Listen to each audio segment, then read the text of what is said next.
대만 침공용으론 충분하지만 한국의 벽은 넘지 못할 것이다. 이것은 현존하는 가장 강력한 엔진을 탑재했다는 중국의 5세대 전투기 젠20을 두고 중국 내 군사 전문가가 내린 평가인데요. 공교롭게도 젠20의 시험 비행 장면이 공개되고부터 이런 부정적인 의견이 더욱 급증하고 있습니다. 중국 당국이 공개한 스펙만으론 양과질에서 누구도 대적이 쉽지 않을 것이라는 젠20에 대해서 왜 이렇게 논란이 뜨거운 걸까요? 그래서 준비했습니다. 대한민국과 중국을 대표하는 차세대 주력 전투기 KF-21과 젠20의 전력을 1대1로 비교해 보겠습니다. 최근 중국은 개발 기간만 무려 20년을 넘긴 최첨단 스텔스 전투기 젠20이 초도 비행에 성공했다고 주장했으며 해당 장면으로 추측되는 영상이 온라인을 통해 유포되었습니다. 과거에 중국 당국의 행태를 보면 영상의 진위를 따져보기 전에 군사시설이나 장비 등을 촬영한 영상은 철저히 검열해왔기에 이번 영상 유출을 두고 중국의 자작극이라는 추측도 돌고 있습니다. 해당 젠20의 이미지와 영상을 중국 정부에서 의도적으로 유포했다는 것이죠. 중국 측의 주장대로라면 젠20의 개발 성공으로 중국 공군은 F-22 랩터, F-35에 이어 세계에서 세 번째로 완벽한 5세대 스텔스기를 실전 배치하는 데 성공한 셈인데요. 실제 젠20은 스텔스기임에도 불구하고 최고 속도 마하 이상의 WVR 교전 상황에서 추중비가 1.12로 크기에 비해 상당히 뛰어난 기동성을 갖추고 있습니다. 이쯤이면 현존하는 최강의 공중우색이라는 F-22보다도 우세한 추력을 확보한 것인데요. 그러나 대부분의 전문가는 일단 젠20의 엔진 스펙부터 의심해봐야 한다고 입을 모으고 있습니다. 현행 젠20에 탑재된 엔진은 중국 내에서 개발한 WS-15 엔진으로 약 180에서 200kN의 출력 범위를 갖고 있는데요. 이 엔진은 개발 초창기부터 많은 논란을 가져왔습니다. 이미 중국이 2017년에 WS-10X, 2021년에 WS-10C 등 WS-10 기반 개량 엔진을 젠20에 통합하는 방안을 연구 중인 게 포착되었기 때문인데요. 신형 엔진이 아닌 개량 엔진의 통합을 계속해서 시도했다는 건 WS-15의 성능이 만족스러운 수준이 아니었다는 방증이 될 수 있습니다. 그런데 WS-10C 통합을 시도한 지 고작 2년 만에 WS-15를 완성했고 초도 비행에까지 성공했다는 건 충분히 의심스러운 일입니다. 심지어 그렇게 자랑을 좋아하는 중국이 SNS 바이럴을 이용해 젠20을 공개했다는 것도 수상쩍은데요. 게다가 중국제 전투기 엔진 특유의 신뢰성과 수명 문제, 효율성 문제, 고온 고고도의 엔진 안전성 문제는 여전히 해결되지 않은 상태입니다. 아닌 게 아니라 인민해방군 교관 출신이자 중국 정부의 나팔수 노릇을 하는 군사 전문가 숭중핑조차 여전히 WS-15와 F-22에 탑재된 F-119PW100 엔진 사이에는 어마어마한 격차가 있다라며 섣불리 양산에 돌입해서는 안 된다고 제언할 정도인데요. 숭중핑은 서방의 전투기 엔진과 같이 최소 50만 시간 이상의 비행 내구성을 보증하기에는 아직 WS-15 엔진의 신뢰도가 부족하다고 분석하고 있습니다.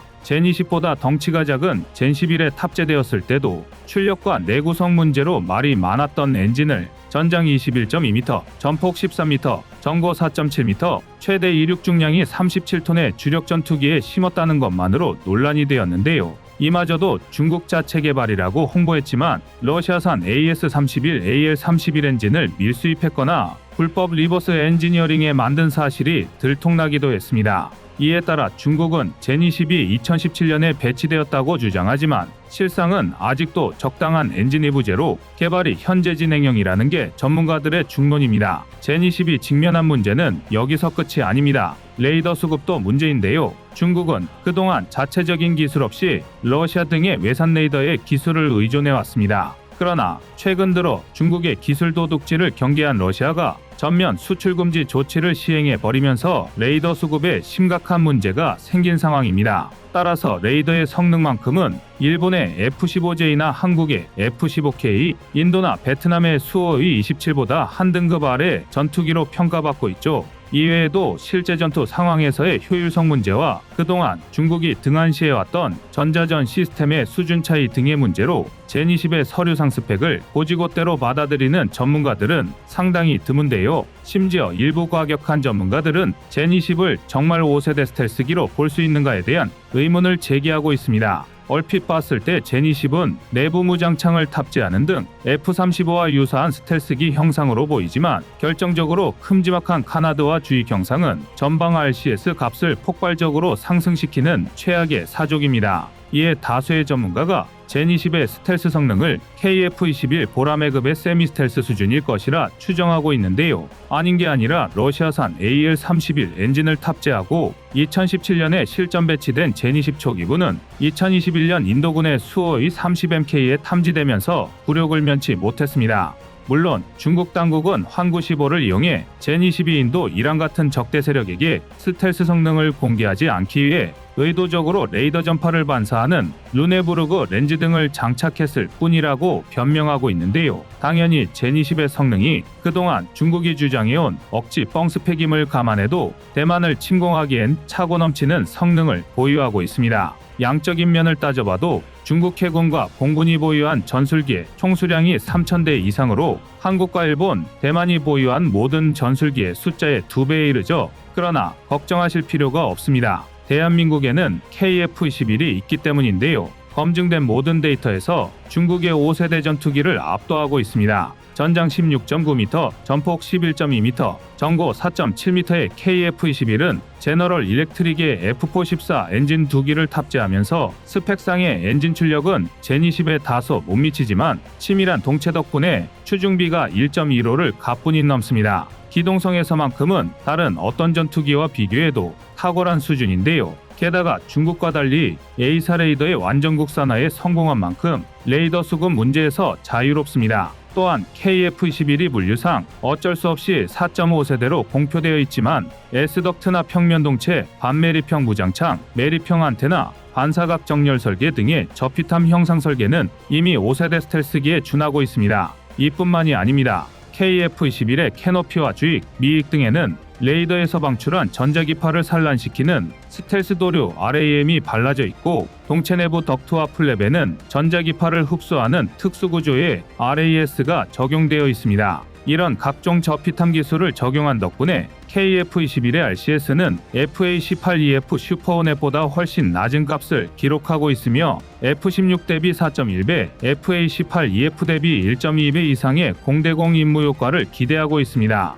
이처럼 대한민국의 공중전력은 절대적인 숫자에서 중국에 밀리는 한이 있을지라도 성능 면에서는 압도적인 우위에 있는데요. 일례로 지상 타격에 중점을 둔 전폭기 분야에서도 마찬가지입니다. 현재 중국을 대표하는 전폭기인 젠16은 전장 22m, 전폭 14.7m, 전고 6.3m의 육중한동체임에도 최고 속도는 마하 2에 달하고 무장 탑재량만 12개의 하드포인트에 12톤까지 탑재할 수 있어 자주 미국의 F-15E와 비교받습니다. 역시 단점이라고 하면 중국제 WS-10B 엔진을 탑재했다는 것이지만 이를 감안해도 준수한 전폭기임은 부정할 수 없는데요. 지상 타격이 주임무인 만큼 작전 반경이 1,500km에 달한다는 것도 큰 장점입니다. 그러나 대한민국의 F-15K는 이미 도입 단계에서부터 F-15E 이상의 성능을 상정하고 개량한 전폭기입니다. 전장 19.4m, 전폭 13m, 전고 5.6m로 크기는 젠16에 비해 작지만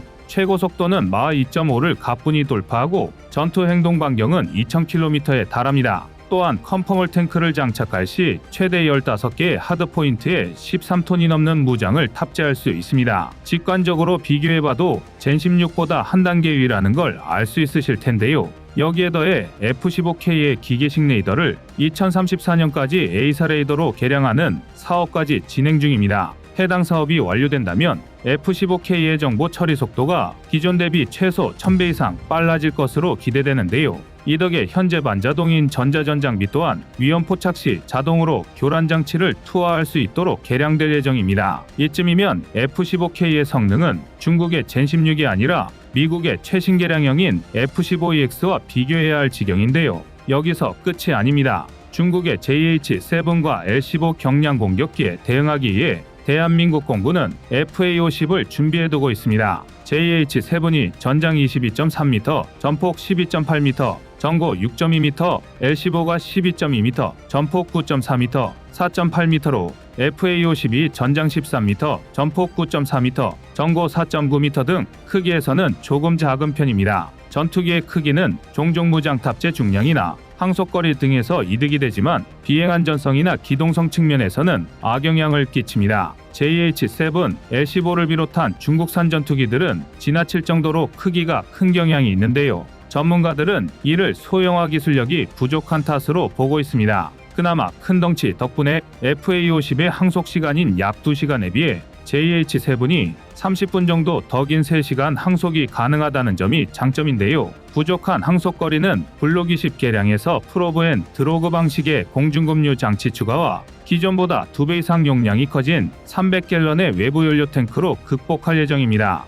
종합해보자면 건군 이래 하루하루가 전력 최고점에 이르고 있는 대한민국 공중전력에서 아쉬운 점은 딱 하나 물량뿐인데요. 약 422기의 전술기 보유량 중 23%를 F5, F4 같은 구식 전투기가 차지하고 있다는 건 여전한 위험 요소입니다. 그러나 이미 카이 측에서 생산 설비 확충을 발표한 만큼 KF-21의 양산과 수출로 규모의 경제 실현이 본격화된다면 이런 단점마저도 곧 채워질 전망입니다. 더구나 첨단 반도체 수급의 문제를 겪고 있는 중국과 달리 한국은 인공지능 탑재와 무인 기능을 핵심으로 하는 KF-21 블록3 6세대 개량 사업을 내다보고 있는데요. 즉 시간이 지나면 지날수록 한국 공중전력의 질적 우세는 더욱 공고해질 것입니다. 여러분의 생각은 어떠신가요? 이상 꺼리튜브의 두 번째 미션이었습니다.